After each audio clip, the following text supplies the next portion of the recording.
పూర్తిగా చూడండి. అందరికీ చూపించాల్సిన బాధ్యత మీది,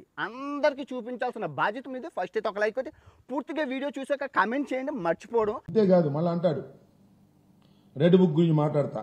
ఆడు వచ్చాడంటే పెద్ద తలనొప్పరా, వచ్చేసాడు. వాడు గుండెపోటు వచ్చిందంట.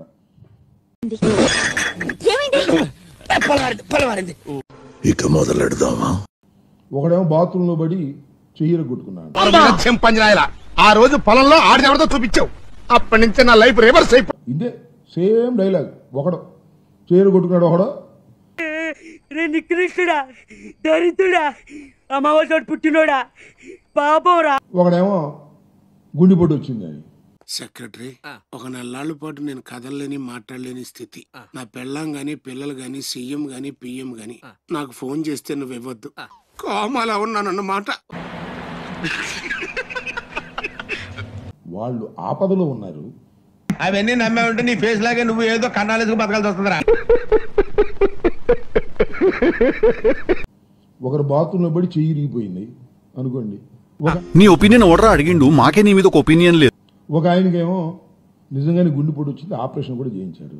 అరే నిజం చెప్పురా, నీ ముఖం చూస్తుంటే నాకేదో తేడా కొడుతుంది. ఈ రెడ్ బుక్ చూసి వచ్చిందంట. నిమిషానికి 200 సార్లు కొట్టుకుంటుంది గుండె. ఏం చూసి ఈ రెడ్ బుక్ చూసి వచ్చిందంట. చూసి భయపడ్డారు సార్. అది నిజం సార్. ఇవాళ రాష్ట్రంలో ఉండి కింద పడిపోయిన వాళ్ళు లేదా గుండెపోటు వచ్చిన వాళ్ళు నీ రెడ్ బుక్ చూసి వచ్చినట్టు. అటు చూడు బే. రెడ్ బుక్ చూసి వచ్చినట్టు. అదేంటిది? ఆ పేరు వింటే నాకు లీకేజ్ ప్రాబ్లం.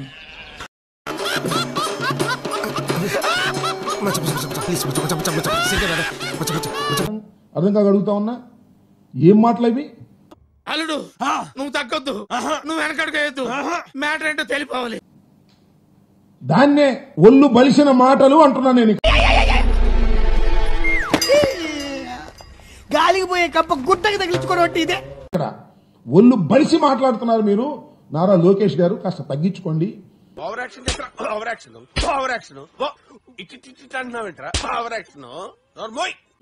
ఇది సరైనటువంటి విధానం కాదు. ఒక మానవీయ కోణం లేకోకుండా మీరు మాట్లాడుతున్నారు. అబద్ధం.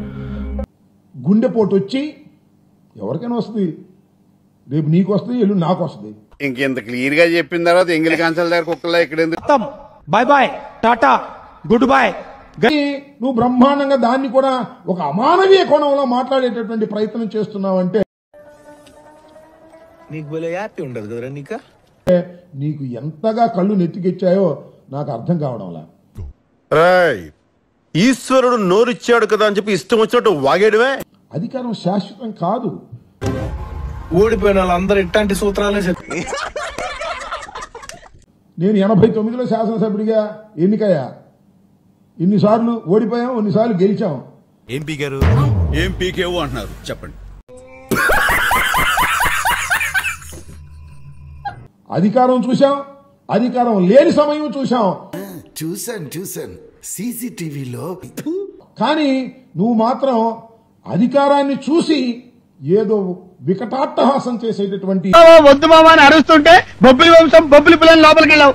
ఇప్పుడు చూడాలి కార్యక్రమాలు దయచేసి చెయ్యవద్దు నారా లోకేష్ గారు అని మనవి చేస్తున్నాం.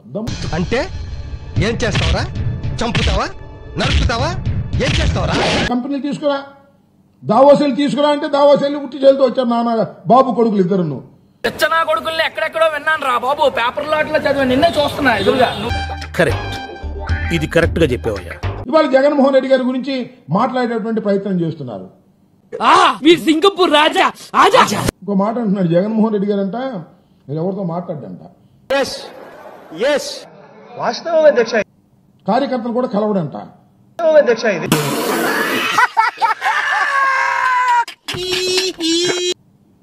అయ్యా పులివెందుల్లో రాజశేఖర్ గారి కుటుంబం ఓడిపోయిన సందర్భం లేదని మనం చేస్తున్నా.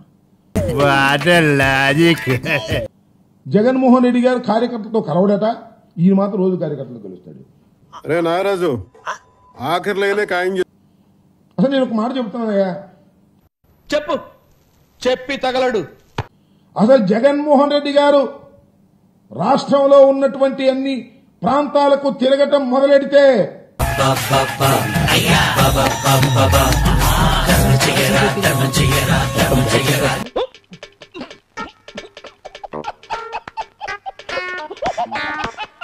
మీరు చేయండి, సబ్స్క్రైబ్ చేయండి, 1,00,000 దాటించండి చెప్తా. ఓకే బ్రదర్స్, ఒక తల్లి కడుపును పుట్టకపోయినా ఒకే ఆటోలో కలిసి ప్రయాణం చేశాం. ప్రజల వద్దకే పాలనలాగా ప్రజలతోనే ప్రయాణం అన్నమాట. డౌట్స్ ఏం పెట్టుకోకండి. మీకు ఎప్పుడు రావాలనిపిస్తే అప్పుడు వచ్చేయండి. ఖర్చు లేకుండా కాఫీ తాగుతాం, బిల్లు కట్టకుండా భోంచేద్దాం. సరేనా? అలాగే. బయలుదేరమ్మా, మీకు ఆలస్యం ఎలా ఉంది? వస్తా. లాయించండి.